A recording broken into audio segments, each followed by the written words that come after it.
We can use the pixel motion interpolation method of the time warp effects in order to create simple morph between still frames and even video footage. Now, in case you don't know, there is a built-in effect that was designed to do just that. It's called CC Warp-O-Matic. However, the method that I'm going to share with you is much simpler and faster, at least to my opinion.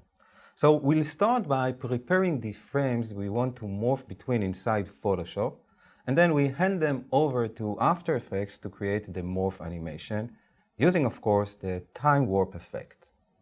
So I have this composition here with a simple text which says the benefits of smiling. This is an important thing to remember. And we have a Photoshop document over here. So first I just want to take a peek on this Photoshop document because this will be a critical step in order to prepare the frames that we are going to morph between.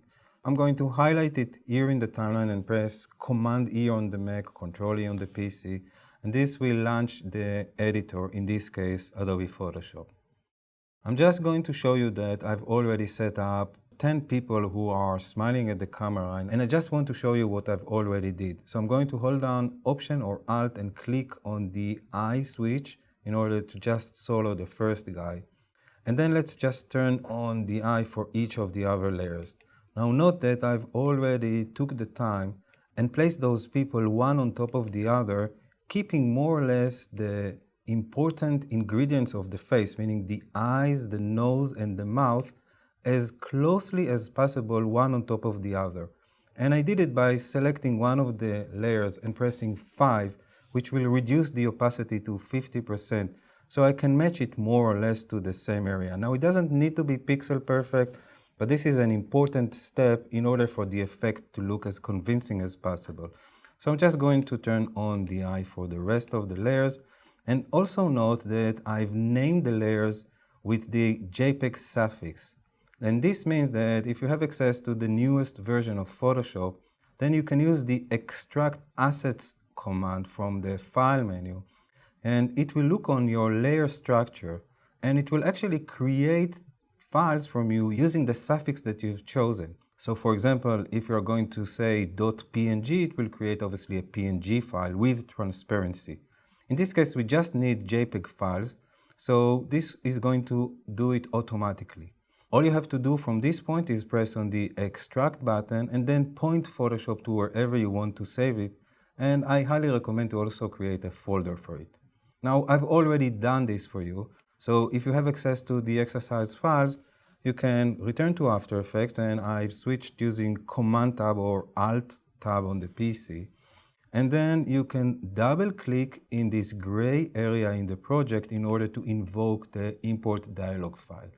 So under the source files, under Faces-Assets, you can see that we have access to all the separated layers. Each one is saved using the JPEG format.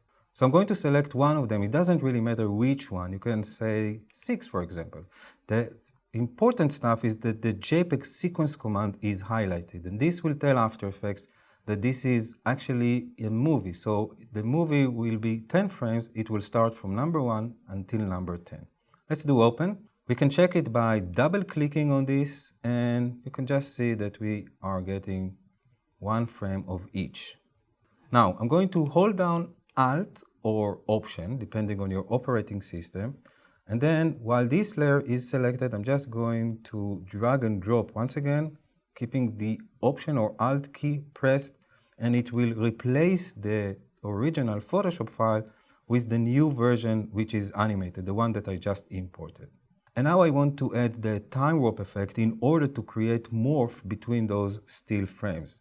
So remember, each time that you want to use the time warp effect, you need to actually enable time remapping.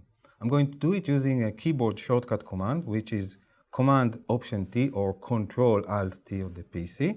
And what we can immediately see is that we are getting 2 keyframes, and the last frame, in this case, this nice smiling lady, is just going to be stretched until the end of the composition.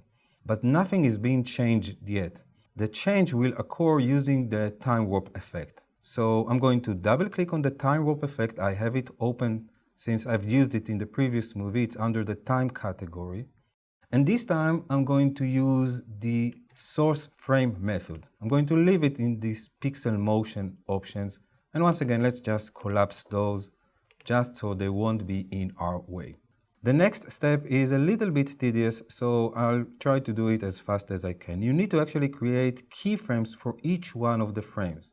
So let's click on the words source frame to make sure that After Effects knows that this is the first keyframe. Then I'm going to press U, and you may need to press it a couple of times in order to see the keyframes. Just in order for us to get a sense of what we are working, these are the keyframes that we are working with. I'm going to zoom into the timeline and then move one frame forward by pressing Command and the right arrow. And then I'm going to change it either from the Effect Control panel or here from the timeline to the next frame. So once again, let's move one frame forward, and we're going to tell it to use number 2. And then one frame forward, number 3, and one frame forward, number 4. Now I'm just using, of course, 10 frames, but you can use more frames and create an additional morph between more people or even other stuff. And you can do the same for video as well. So this is what we have. Each one of the frames are represented by its own keyframe, and we are just moving one frame forward. Now I'm going to select all the keyframes by marquee around them. And once again, I'm going to hold down Option on the Mac and Alt on the PC, and this will help me to stretch them from this point until the end of the timeline. Now I can't see the end of the timeline, so let's just zoom back. Once again, hold down Option or Alt, drag on the last keyframe, and it will spread them apart, something like this. Now, if you want, you can try to scrub the mouse, and already you can see where I'm going to take it. It's not final, but you can get a sense of what the effect is going to do. It will use the pixel motion method in order to blend between those frames. Now, we do want to see them from time to time, right? While they are still selected, I'm going to press Command-C, Control-C on the PC, of course, to copy everything to memory. And then let's move forward, say 12 frames, and I'm going to paste the same information. This means that between this frame and this frame, we will have a freeze frame because we copied and pasted everything sequentially. The morph itself will take action between the second and the third keyframe, and then the third keyframe and the fourth keyframe will have the same data, so we'll have a freeze frame and so on. Now, in order to improve the morph effect between those people, you can just, let's say, park over here, and then you can open up the tuning options of the Timewarp effect, and I'm going to start and play with the vector detail. There are not magic numbers over here, so you will get different results when you are working with different footage. I'm going to try to reduce it to maybe 5, and you can see that we are getting less distortion from previous results. You can also play with the global smoothness and the local smoothness. Usually I'm going to keep the global smoothness as is, but I can really exaggerate with the local smoothness, which will once again help you to create better blending between those frames. Now, what will help to really sell the effect is if we're going to exaggerate the motion blur. I'm going to enable motion blur, and this is another unique feature of the Timewarp effect. And instead of automatic, let's switch it to manual and give it a higher value of 360 degrees for the shutter angle. And I'm also going to raise the shutter samples to 16, which is, by the way, the default of After Effects. And that's it. So let's create a run preview and check the result. So I know it's not perfect, but I think it works fine. And if you make sure that the transition time is short, you can get away with it. Also, remember to fiddle with the tuning options, such as the vector details, and add some motion blur to hide the artifacts that can happen. The most important step, however, is to prepare the frames ahead of time using Photoshop, as I showed you.